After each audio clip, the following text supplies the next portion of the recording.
And I came here today from Montgomery County to speak with you because I think that most of you, the one thing that you want, no matter what profession you choose, is to be successful and to really make sure that you make good money and that you have the resources to do for your families and that you can buy whatever it is you want.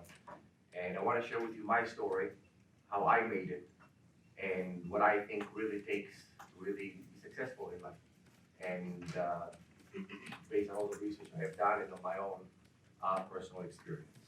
So as the lady said, my name is James Tarantin. I came to the USA as a teenager for the hope of living the American dream. I wasn't born here, and I came here legally.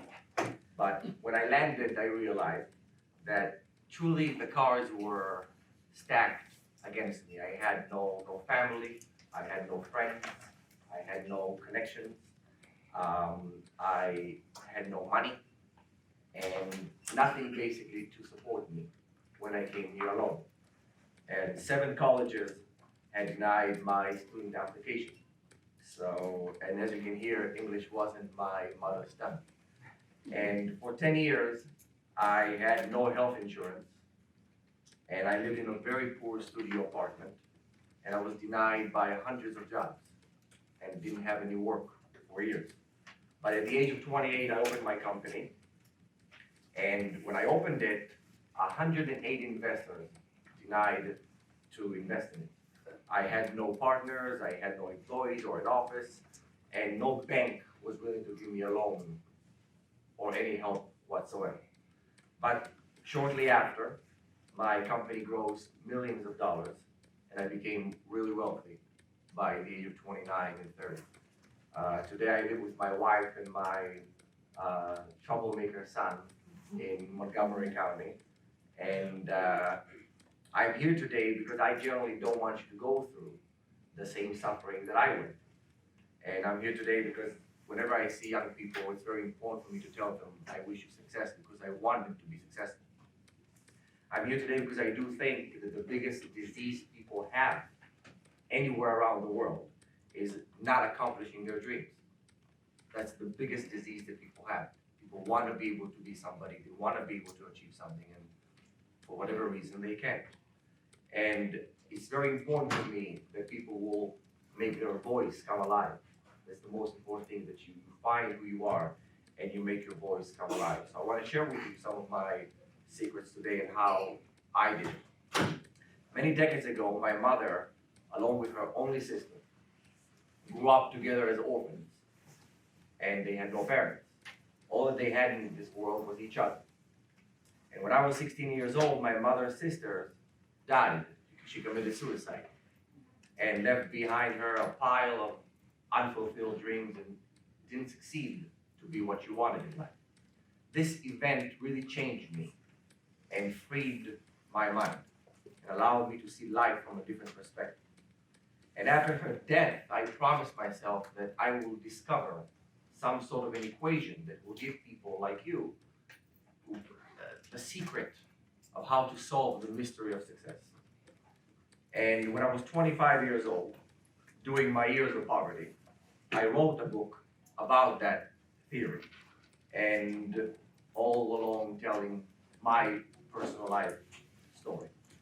So what is that secret to realizing your dreams?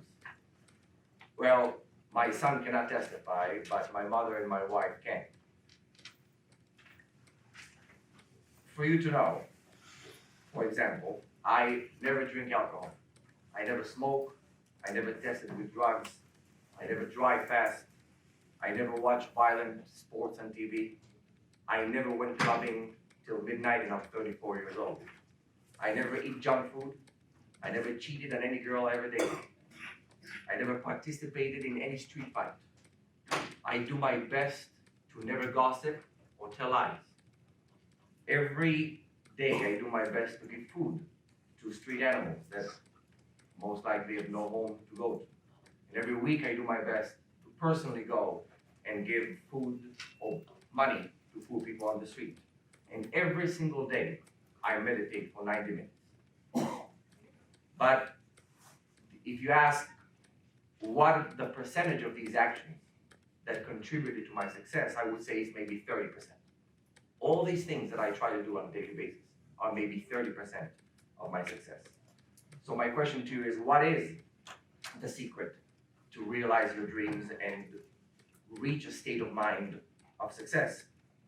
What is that force that allows me to do these actions on a daily basis and make them a habit for myself? You know, scientists show that when pistol shooters hit their target, their minds are much quieter when they miss. So I asked myself when I was younger, what is that secret to be successful and reach a higher state of mind and get to that place of success? And you're not alone. I mean, millions around the world are depressed. They walk all over and they go with a sense of no purpose, and they're asking themselves, who am I? How can I live free of fears? And how can I realize my dreams? That's a question that every person from every religion and race and color and walk of life is asking himself or herself, whether they live in Japan or Canada or Argentina or London. And with great respect to some authors, many books that are being published today don't really say it.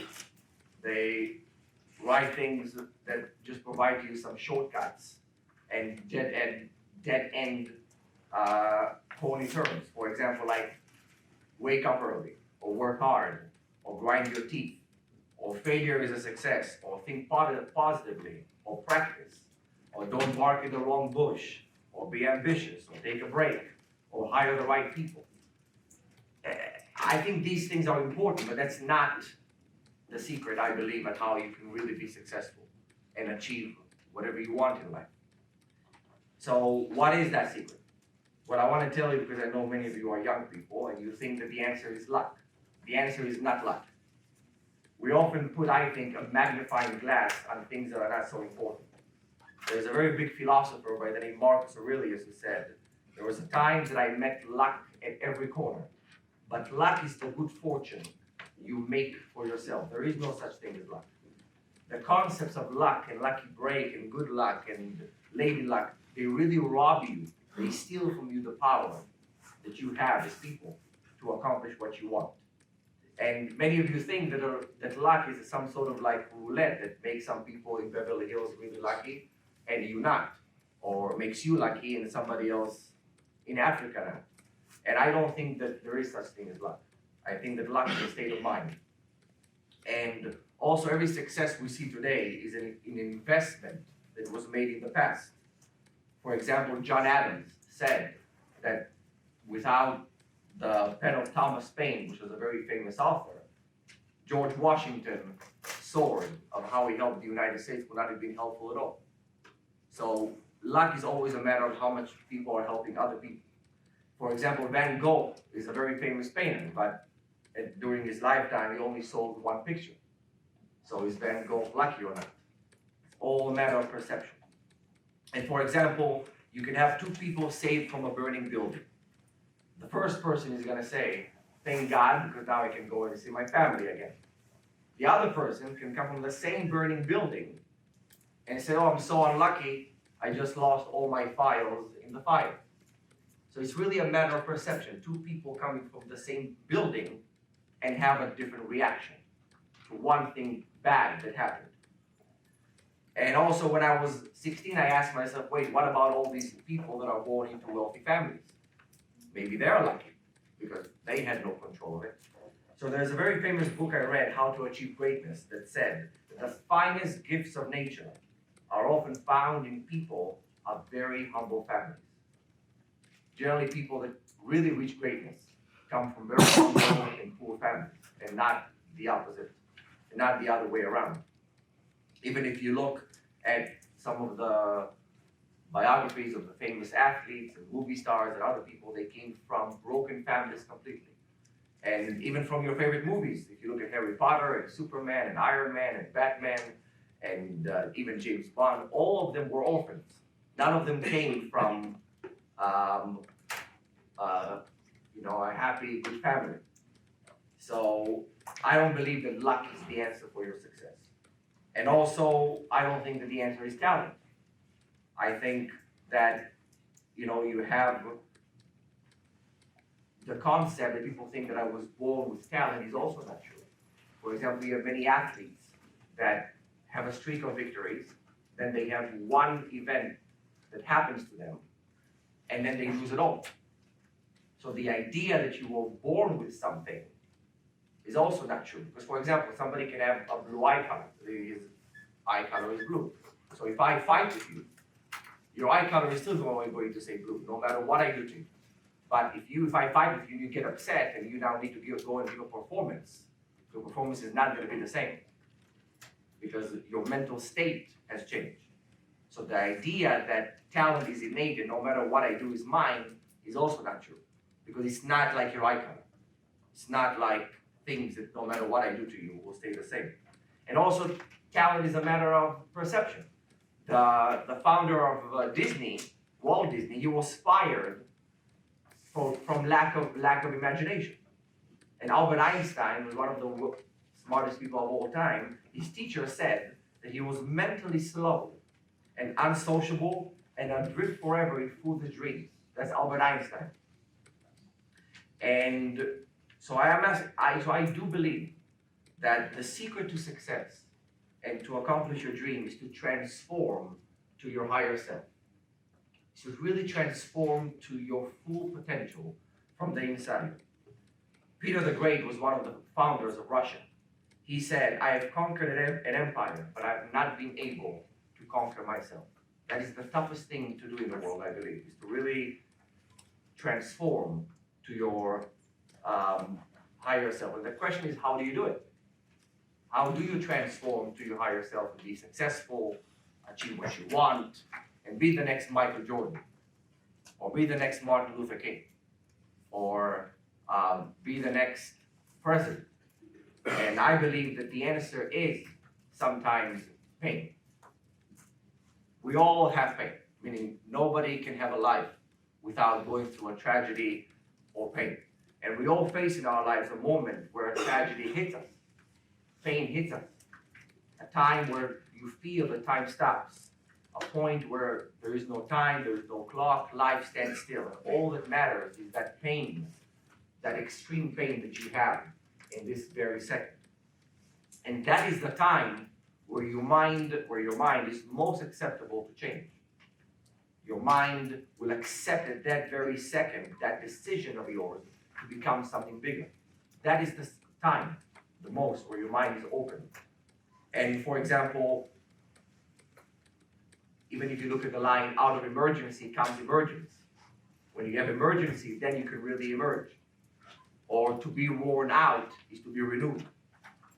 And sometimes the idea that if you look even at night, the darkest hour of the night, the darkest hour is but 1 minute before a new dawn. So when you look at the sky, it's so dark and scary, but it's like a second before a new dawn is coming, a new beginning is coming, a new sun is coming to your life. And you should never wish for a tragedy to come to your life. You should never wish for pain to come to your life. But it will inevitably come. Now, will happen, it will come. But that is your chance you have to really transform, to really become something better, to also connect to the pain of other people and expand your mind and your imagination. And I believe the transformation is not just a mere change or a reform, but a rebirth of yourself. And I think that when you do decide to transform and become your higher self, you will see how fear will cease to exist. We all have fears here, and we all want to get rid of them. And you will see that you won't care about loving somebody so much, because even if they hurt you back, you won't care. And you will know when to let go, and you will know when to push yourself to the limit. And you will do what's necessary, even though it's not popular. Sometimes we just want to make our friends happy, so we want to do what's popular with them. But when you become your higher self, you won't do that anymore. You will only do what's necessary and what's morally right. And you won't judge people by how smart they are. You have people who are very smart and very good looking, but they're horrible people. It doesn't, so you have people who are super smart, super wealthy, with IQ and experience, but they're horrible people. So you will judge people by the content of their beliefs and how authentic are their intentions. And you also understand that happiness doesn't come from having luxury goods, from buying a new car, from buying new shoes, from having a new vacation. But happiness comes from something from within. If you are happy or you are not happy. If you buy a new car or a new watch, that's not going to make you happy. It makes you happy for 5 minutes. 5 minutes after, you're not going to be happy again. So I believe that your personal transformation can change the world as we know it. And I think that the greatest achievement you have is to live as your higher self. But the greatest joy is to give that higher self one day to people that still don't live as their higher self. And that's, I believe, is that secret to achieve what you want and be successful in your life. I wish you really success to you and your family. And may God bless you, and may you have really an amazing journey in your life, and you will accomplish whatever it is that you want. Thank you very much for coming.